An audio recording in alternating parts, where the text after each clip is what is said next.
Statement, the Prime Minister. With permission, Mr. Speaker, I would like to update the House on the further assurances and clarifications we have received from the European Union on the Northern Ireland Protocol.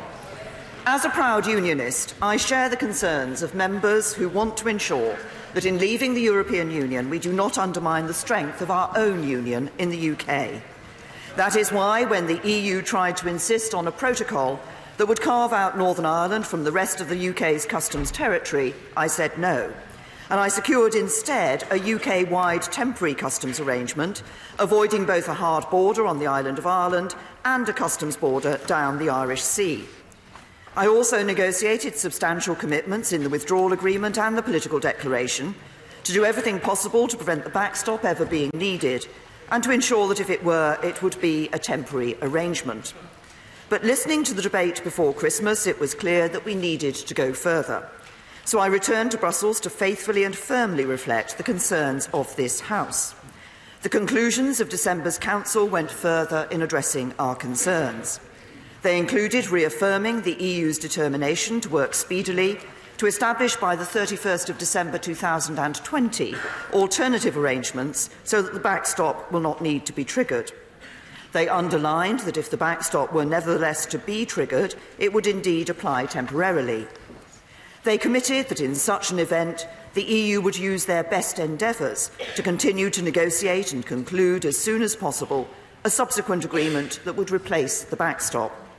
And they gave a new assurance that negotiations on the future relationship could start immediately after the UK's withdrawal. Since the Council and throughout the Christmas and New Year period, I've spoken to a number of European leaders, and there have been further discussions with the EU to seek further assurances alongside the Council conclusions. And today I have published the outcome of these further discussions with an exchange of letters between the UK Government and the Presidents of the European Commission and European Council. The letter from President Tusk confirms what I said in the House before Christmas, namely that the assurances in the European Council conclusions have legal standing in the EU. Mr. Speaker, my right honourable friend, the Attorney-General, has also written to me today, confirming that in the light of the joint response from the Presidents of the European Council and the Commission, these conclusions, quote, would have legal force in international law, and setting out his opinion, reinforced by today's letter, that the balance of risks favours the conclusion that it is unlikely that the EU will wish to rely on the implementation of the backstop provisions, and further that it is therefore his judgment that the current draft withdrawal agreement now represents the only politically practicable and available means of securing our exit from the European Union. Mr. Speaker, I know that some members would ideally like a unilateral exit mechanism or a hard time limit to the backstop. I've explained this to the EU and tested these points in negotiations, but the EU would not agree to this because they fear that such a provision could allow the UK to leave the backstop at any time without any other arrangements in place and require a hard border to be erected between Northern Ireland and Ireland.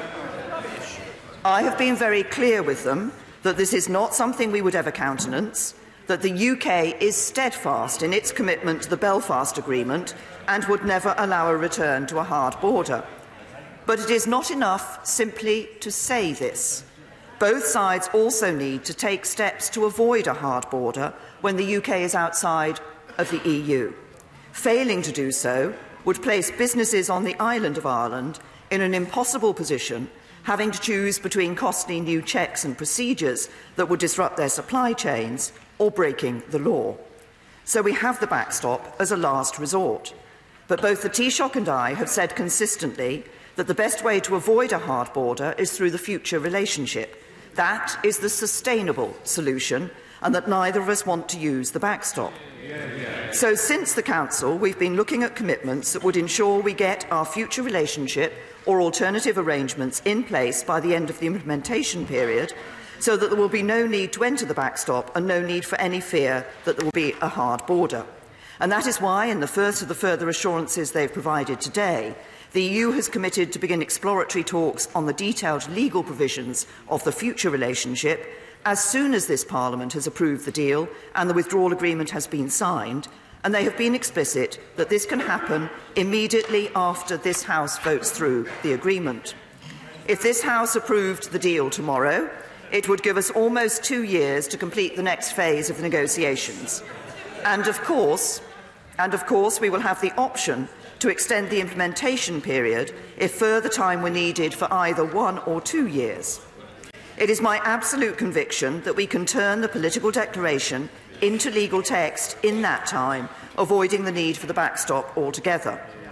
The letters also make clear that these talks should give particular urgency to discussion of ideas, including the use of all available facilitative arrangements and technologies for replacing the backstop with permanent arrangements, and further, that those arrangements are not required to replicate the backstop provisions in any respect.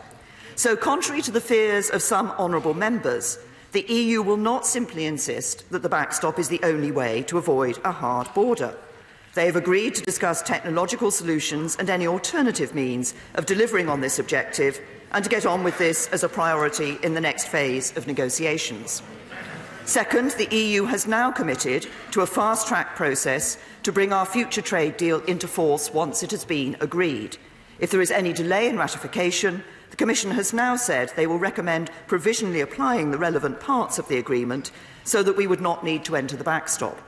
Such a provisional application process saved 4 years on the EU-Korea deal, and it would prevent any delays in ratification by other EU member state parliaments from delaying our deal coming into force. Third, the EU has provided absolute clarity on the explicit linkage between the withdrawal agreement and the political declaration, and made that link clear in the way the documents are presented. I know some colleagues are worried about an imbalance between the withdrawal agreement and the political declaration, because the EU cannot reach a legal agreement with us on the future relationship until we are a third country. But the link between them means the commitments of one cannot be banked without the commitments of the other, and the EU have been clear they come as a package. Bad faith by either side in negotiating the legal instruments that will deliver the future relationship laid out in the political declaration would be a breach of their legal obligations under the withdrawal agreement. Fourth, the exchange of letters confirms that the UK can unilaterally deliver all of the commitments we made last week to safeguard the interests of the people and businesses of Northern Ireland and their position in our precious union. For it gives clear answers to address some questions that have been raised since the deal was reached. That the deal means no change to the arrangements which underpin North-South cooperation in the Belfast Agreement. That Stormont will have a lock on any new laws the EU proposes should be added to the backstop, and that the UK can give a restored Northern Ireland executive a seat at the table on the joint committee overseeing the deal. Mr. Speaker, President Juncker says explicitly in his letter that the backstop would represent a suboptimal trading relationship for both sides. We've spoken at length about why we want to avoid the backstop, but it is not in the EU's interests either. For this backstop gives the UK tariff-free access to the EU's market. It does so with no free movement of people, no financial contribution, no requirement to follow most of the level playing field rules, and no need to allow EU boats any access to our waters for fishing.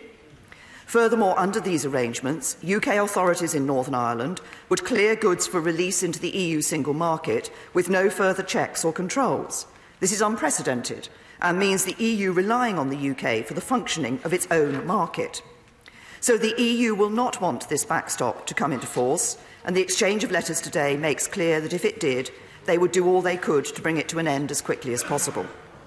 Nevertheless, Mr. Speaker, I fully understand that these new assurances still will not go as far as some would like.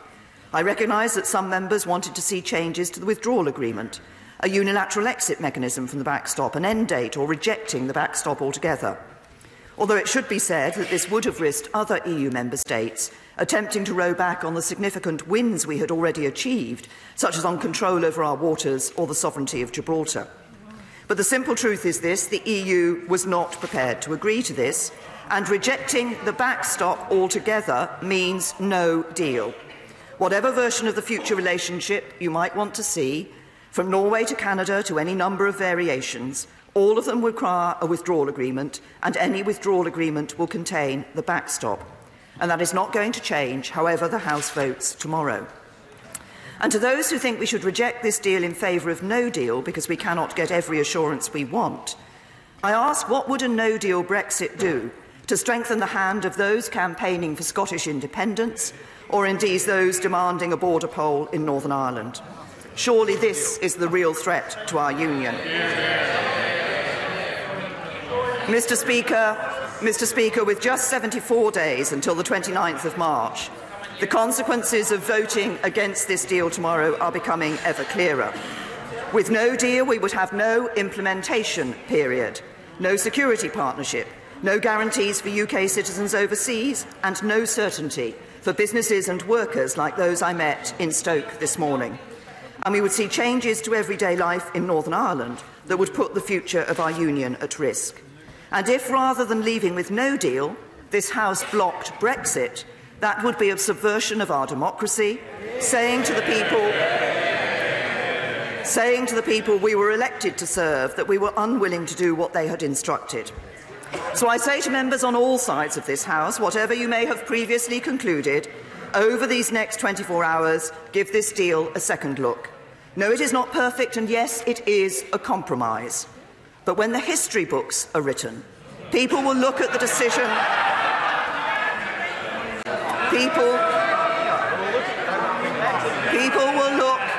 People will look at the decision of this House tomorrow and ask, did we deliver on the country's vote to leave the European Union?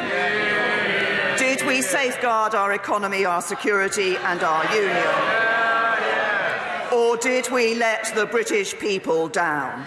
I say we should deliver for the British people and get on with building a brighter future for our country by backing this deal tomorrow, and I commend this statement to the House.